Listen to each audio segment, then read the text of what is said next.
Non-hazardous work environment. Yeah, that's my background. I'm an owlbear hunter. Man, that's a different. That'd be a character I'd play sometime. That'd be a fucking weird character to have as a level 1 character too. What do I do? Oh, I hunt owlbear. I was crippled recently, so I'm not as. Recently, I was crippled. The most manly man ever. Like a plaid shirt and a woodsman's axe. Alright, so I know Thomas is spending the 100. I know Fargus has spent the 100. I know Tempus is spending the 100. I know Dwohurim is spending 30. Yeah. Jan? 100. Alright! So everyone looks exceptionally dapper and formal for the occasion, dressing beyond their station, except for the man who received the invitation. You know, it didn't say anything about him having to. It only says his friends. Besides, he is dressing nicely. 30 gold pieces is a pricey sum, at least to him. He doesn't have that much money for a round. I mean, certainly, 10 gold pieces is incredibly expensive clothing, but what you want to buy is the premier height of fashion. Or maybe for not. dwarven wizards, which fashion, I imagine, is much more dull than it is for most other people. Dwarves being rather conservative, it probably has, like, earth colors. They're progressive dwarves, and, they've been influenced by the gnomes. Gotta find that Dirtle's old picture. Yes. The pimpin'. the teal outfit with the red feather hat. Yes, that dapper motherfucker. He's, that's the token I use for my escalation die. Which, in case you've forgotten, is that size, so that I don't lose track of it. Now, he will spend the money to look more sort of magically mysterious than like outright noblish rich. All right. I know your type, Manaki, and that's why in the 14th age they'll design taverns with no corners. that's Hurim is not gonna go with his like grimy Harvey Gristle look here. Actually, all right, it's gonna be more himself for once. Although you probably got used to seeing him all broody. That's right. That's mostly just an act. We're going to need an alternate token for like Dapper Dwohurim. Great. All right. So Raven's staying home. It's too cold for him outside. And it certainly is very unpleasant outside. Crow? I think he's a crow. I don't know. Bird is staying home. She's your fucking bird. There's other considerations as well. Also, like your pony, there's no stable, and for as far as I'm understanding, stays in the entry hall. Yeah, like you guys haven't like made any attempt to. He like stands on the column. I love it. It's a sweater. you haven't made any attempts to like make like a little animal holding area, so Well, it's too cold out there. He gets to be in here. Later, Tempus and I will conjure up like a stable place for him. But I mean, you're a fucking shaper, man. You can make things. But for now, he gets to stay here because it's really cold outside, really fucking cold. I'm so glad we didn't take the Hotel into the hollow to live in. Yeah, hunt for bones to burn to keep warm. If it's a good thing that you had all that money saved up to lay down on purchasing this blue location. on this kind of shit. Who knows? Maybe I can get that scroll from this dragon, and maybe then I can bind with it. Then my purchase will be all the worth it because I can take it with me. Yes, Hurim's Hall, wherever you go. Yes, so that is the morning and afternoon of the 4th of Fire Seek expended. And you're basically going to have to beeline for the estate. My next query, and this is something that John Aratus would advise, is to bring your equipment, because like you guys can be dressed up really fucking nice, but that's just gonna make you targets as you walk through the ruins. Oh yeah. Like the more gold you look like you can spare, the more likely people are to take chances on you. We could probably take like an extra like thin leather cloak that is big enough to kind of hide us, so we don't. So we aren't just walking gold statues going for the city. Sure. Yeah, Fargus will definitely have his fur cloak over him. Yes, but But just as it's made clear, and it will be made clear whenever you do reach the opulent manor estate and enter into territory that's about on size, if not larger, than that of the Scarlet Serpents, and certainly far better looking, that weapons and armor are not permitted, and will have to be left at the front. And so all of your armor classes will count as none, unless you want to try and argue with the guards of the estate, who answer to a dragon. This dragon skill armor is perfectly... Taking out all of his cutlery, all of his weapons. Sweet little looking at them in the eye, like her. But it's part of my outfit. And that does include staves. As it turns out, this green dragon, who is a practitioner of magic, kind of aware of them. Stuff disintegration. Wand of doom. Alright. Sure. And as it turns out, among the guards is a wizard himself who can like look at items and go like, "That's magical," and like look at you like. I mean, yeah. I mean, they're gonna ask my magic belt. Oh, so all magical weapons and magical items I mean, too. weapons. Things you can hurt people with, I imagine. Not your magical items, but weapons, armor, or spellcasting implements. I'm just going to say now, I'm not wearing the clothes that makes me smell like a rotten thing. That's good, because that would definitely be armor. Now, your nail heartily encourages you to not wear anything at all. That's why he happily took the armor off. I'll tell you now, even though it's quite dapper, it does show a lot of his chest. In this weather, he's like, "Fuck the cold, I don't have nerve endings."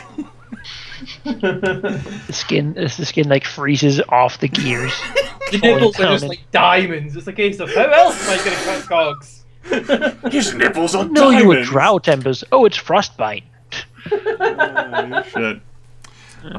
Your trek through the ruins does pass without incident, and as evening approaches with the sunlight, dim and weak as it is, and upon reflection, it does seem like the sunlight has been weaker than in other winters, which perhaps explains the whole, like, it's so fucking cold thing. You know, it has been getting darker earlier than it has in prior winters, and the sunrise has happened later than it has in previous winters. But that's not important now. So what's important is... Go on, bad guy. Is the positioning of the sun different? Like, or is it just, like, more cloudy, or... Well, I don't think Dwohurim is particularly an astrologer who, like, studies the pathing of the dragon. No, but he's known a few. Like, maybe he had no, like, what's supposed to... Like, he knows probably usually basically where the sun sets. I think that's how we tell time in this kind of age. Yeah, unless you want to have a very expensive water clock. Why don't you go ahead and make me a skill check? Intelligence-based. Sure. Hurim has traveled a lot out in the wild, and there you certainly don't find any water clocks, so you need to be very good at looking at the stars, and the sun, and the moon, and the sky generally, to navigate. And so he has spent a lot of time looking up, whenever he's been out in the frontier, looking for different things, and certainly also making maps that can mark where the things he then finds are located. I will allow you to use that background. Kind of map things, you know.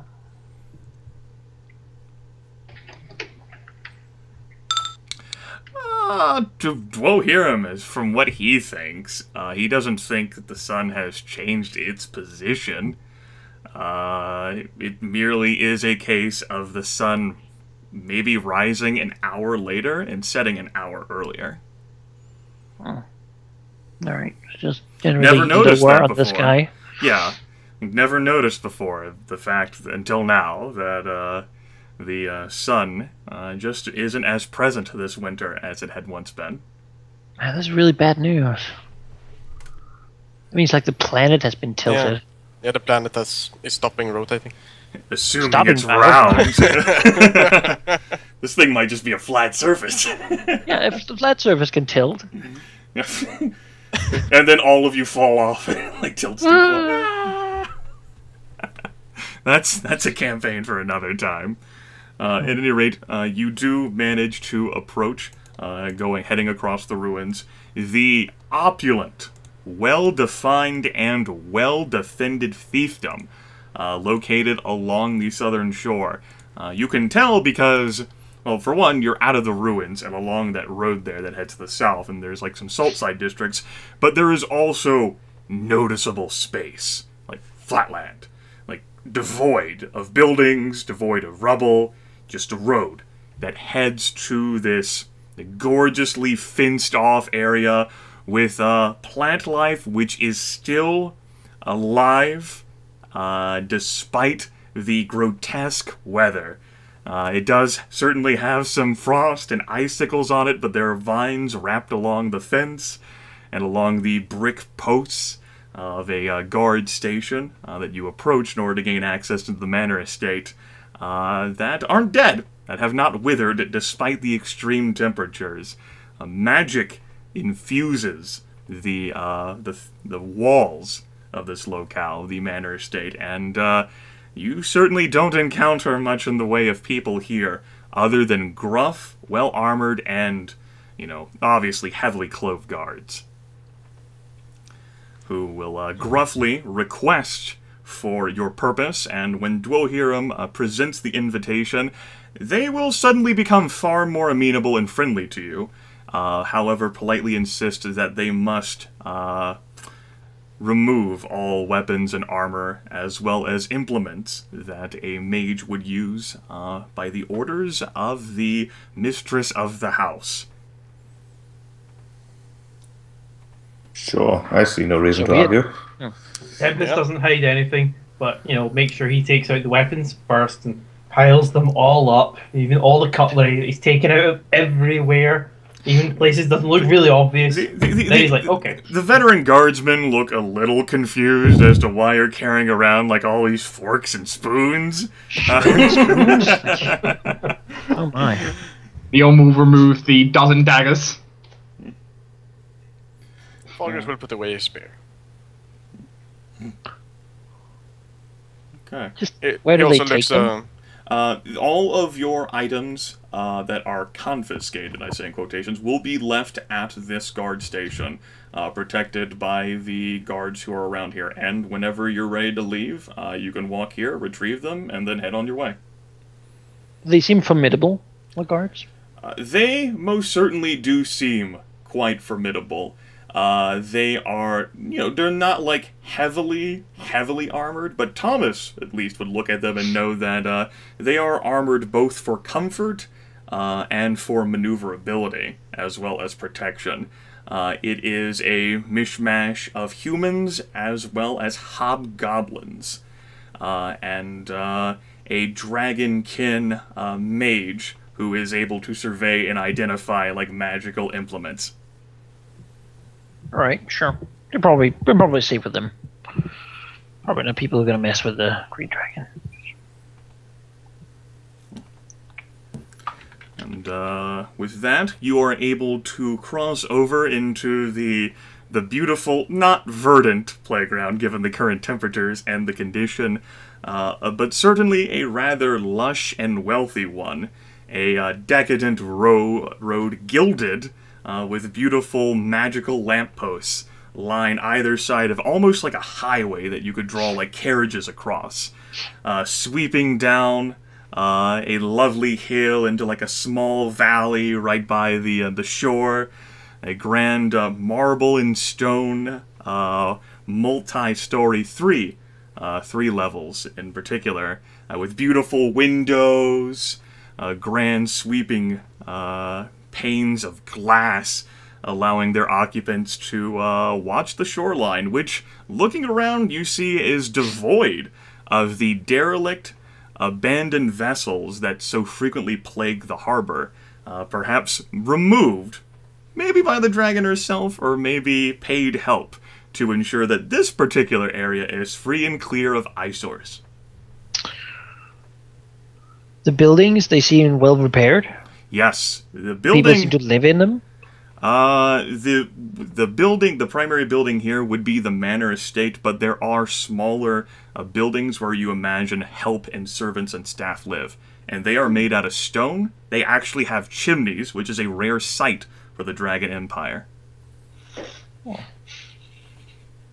That's nice. And there is activity, individuals dressed in far less decadent clothing than you are, servants in nature who are bustling, moving all manners of goods around the estate.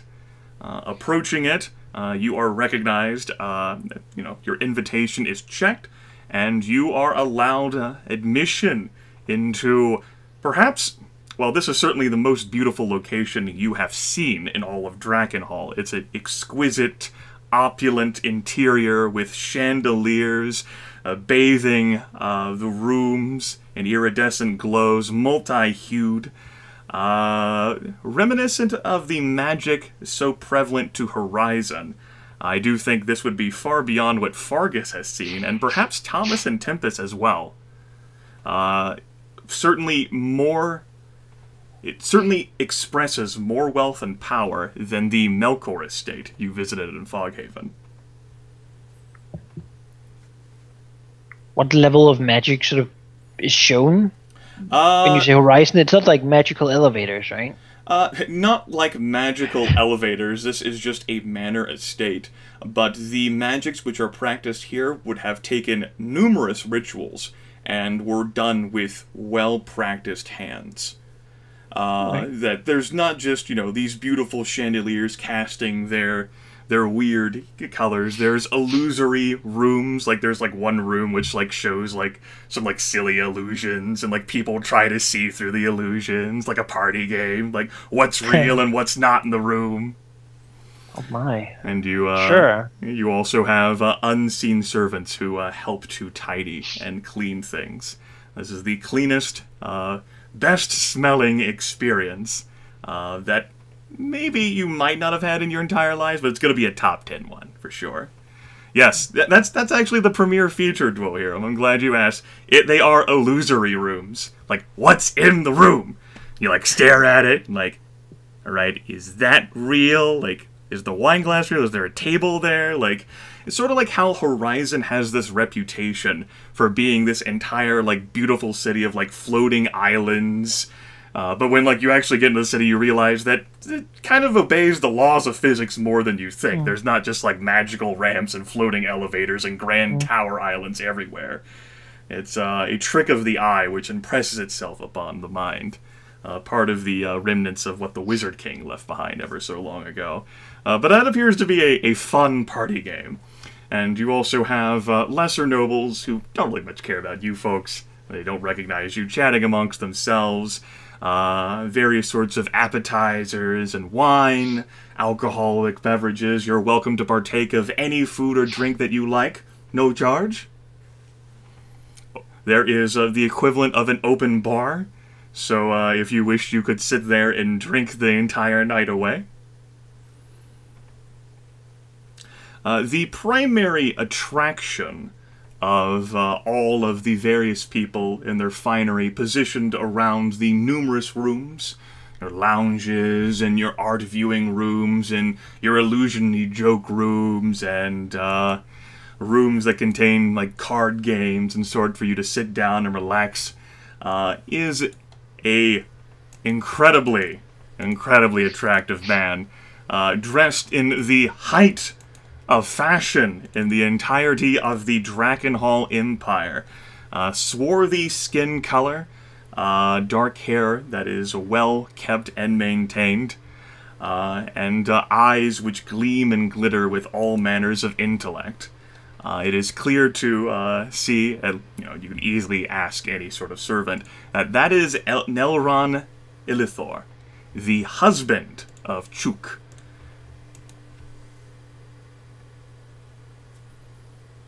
Well, Hiram will certainly at least, enjoy the time, take an appetizer, and, when he sees this man, if he doesn't seem too busy, then maybe go and introduce himself.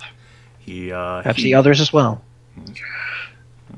Nelron will politely receive you. He will say, "Greetings. You, he eyes you, if he's scrutinizing and judging your clothing. Mm-hmm. I am not familiar with you. You have not appeared at any of our parties. May I have the pleasure of knowing your name?" It's Dwohurim Harsca. We had a special invitation. These are my friends. The half-elf looks up. Dwohurim. Ah. And then a smile appears on his face, a glint from like the soft, multi-hued lights cast upon his face. Ah, yes, Dwohurim Harsca. Indeed.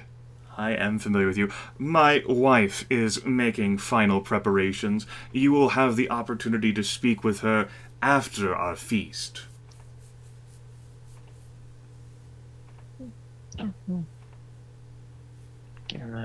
Balance there. Thank you for the invitation. It's a long time since I've been at such a fine establishment. You are free to peruse the various rooms. There might be a few books in one of the studies that catch your fancy. Dwohurim, given your talents, you might find something of interest in one of them. Dinner should, at least the first course, should be held in about a half hour. I will go and take a look at the library then.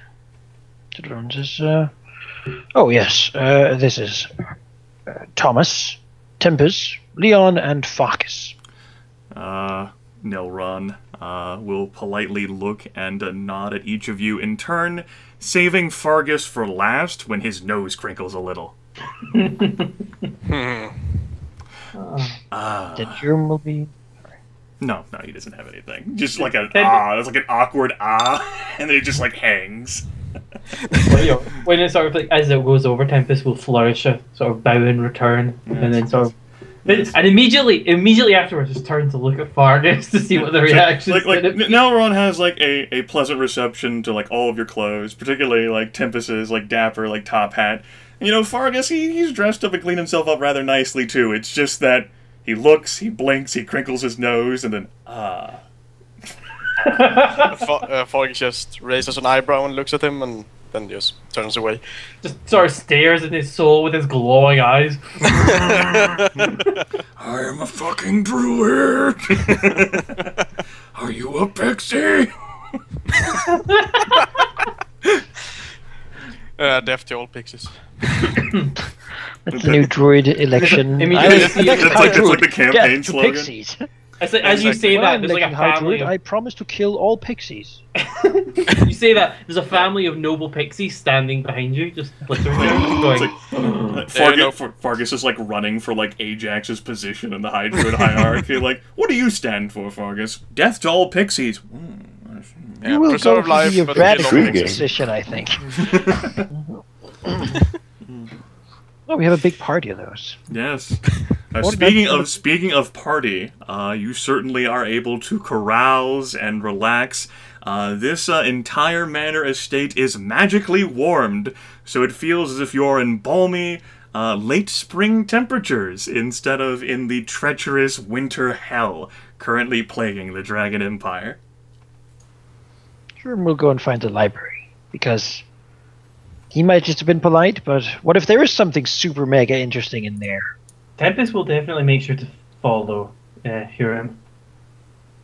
Sure. Fargus will as well, I think. Oh, alright, let's all read. Maybe. I mean, You could go and get chummy with some of these nobles. Think about that. I think Leon will go to the open bar. All of you should not be stuck in the library. Tempus will chances are he'll follow Hurim just out of kind of defense, wanting to keep him safe. Remembers he doesn't have any weapons. He's kind of running on instinct by this time because they've always been in danger. And then after a while, probably after he feels Hurim safe, he will go off to socialize. Tempus, I think I'm the most safe of all of us. Everything considered. I have the amulet to disappear.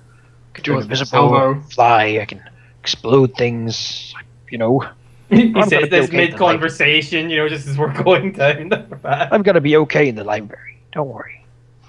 All right. Go and have fun. There might be connections you can make. The open bar is manned by an aged and dapper-looking individual in his 50s. Looks almost like the stereotypical like English butler, with, you know, sort of like a gold chain like hanging from like a vest pocket, like, "What'll you be, sir?" And, you know, like polishing like these various glasses and quickly sliding things over to you, and you like try to test him by asking for like rare drink mixtures that you had like one time in Concord. He'll be like, "Certainly, sir," and quickly prepare it and slide it over to you. Or even better, he'd be like, "Ah, but do you mean the southern unicorn or the northern?" And that's like, wait, what? There's differences? Ah, yes, there are subtle differences indeed. And you see, one's a much sharper taste, and the other one's quite inelegant. Basically, it's like talking to a mixture of Tempus and Thomas, with Tempus's like vocabulary and Thomas's bartending skills. Only far superior to Thomas's bartending skills. I approve of this bar. Yes, and yes, it is an open bar. Leon can drink to his heart's content so long as he can hold the alcohol. Leon will certainly be there. Look, you know, enjoying some drinks, and especially some he hasn't managed to get in for quite some time. Also, of course, go ahead. You know, just looking around, like, seeing the different people that are around, possibly just accidentally on purpose overhearing some things being said. You know. Repeats of some of the rumors that you folks encountered, that massive list of rumors. Various curious talking points happening across all of Drakenhall. The nobility invited to this party are also interested in speaking of. As for you, Tempus, you are in a most dangerous environment, for you are surrounded by card sharps who are just as skilled, if not more so, than you. Tempus is definitely feeling the tension here. He's surrounded by his peers. Yes, if you're wanting to socialize and play games, Tempus might want to stay away from the ones that bet things. A, because they involve more dangerous things than money, and B, these nobles might have entire decades to spend on this shit. Tempus has to do other things, like kill people. What do you want to bet? Well, I killed a dragon. Can I bet that? Can I bet the memory of me killing a dragon? Next thing you know, it's a oh my god, I forgot his name. The tentacle thing, face. Mind Flayer? Yes. Mind Flayer. Mind Flayer is there going, you know what? Yes, you can. I would extract that part of your brain with a scoop. There are a few monsters in the bestiary which handle in the trafficking of memories. If anyone has money to buy them, then that's not even a joke. That Tempus will actually purposely go out of his way. He'll avoid his co-work teammates. He'll avoid them and actually go to find interesting folks to socialize with. He'll avoid the bets. He'll actually keep an eye on. He'll watch them take place, get an idea of how things are taking place, and then maybe slide into one of the lesser bets. Let's not gamble the lives of 10,000 slaves on a simple roll of a dice. It is so interesting that you have brought up this whole, look for, possibly interesting topics. Because as a matter of fact, a particular individual whom you have encountered in the past also has an affiliation with the Prince of Shadows. And it is a man who looks a little like this, whom Tempus has seen a bit before, and his name is Durgar. Oh, hello, Durgar. Yes. Oh, I didn't expect to see a... Oh, well, maybe I should have expected to see one like you here. Come, sit down. There's so many beauties to see. Tempus will not won't even take a second glance. He'll just sort of flourish his owlbear cloak and sit down beside Durgar.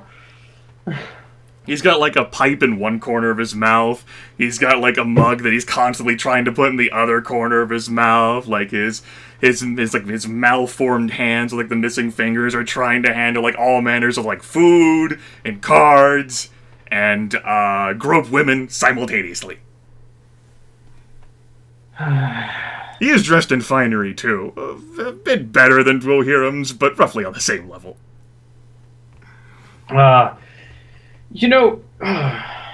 You have fantastic taste in advice as well as fantastic taste in beauties. And yes, I can quite firmly see a hand swank that you gave onto that one, especially from the glare you're getting. He looks at you with his good eye. It's down. That's the time. It's the time for the feast. How'd you get in here? I might have sweet talked my way in. How about you?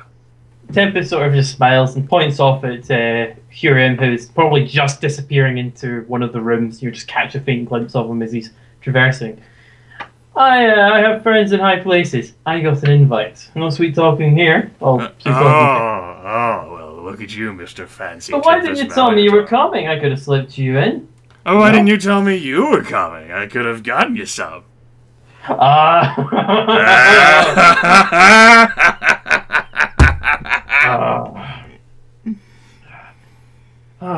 But no, I have to admit, you got us a good boat, and I quite appreciate the pointers that you provided. Oh, you managed to take the boat. It's good, it's good. No, the thing is, it's good to see you here, but why are you here? Like I said, fun, food, it's warm here, not warm elsewhere. Gotta relax my feet.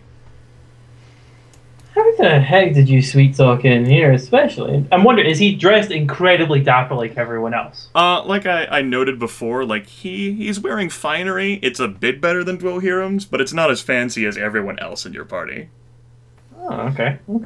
Dwarves like to play it cool in their stoic way, but he does certainly have a few dozen gold pieces invested in his clothes, and of course no weapons on display to show for it. He still has his milky eye, the missing fingers, but his beard is well groomed and braided, as is his hair. Chances are he spent 200 gold pieces on the weaponry. I mean, he is a dwarf, but he can't use that for his outfit. Like, he can't wear, like, a suit of daggers. That's not how it works. That would be interesting. Cloak of daggers. Whoosh. Aha! Just decide to eviscerate the entire audience. Cloak of daggers is actually literal in this case.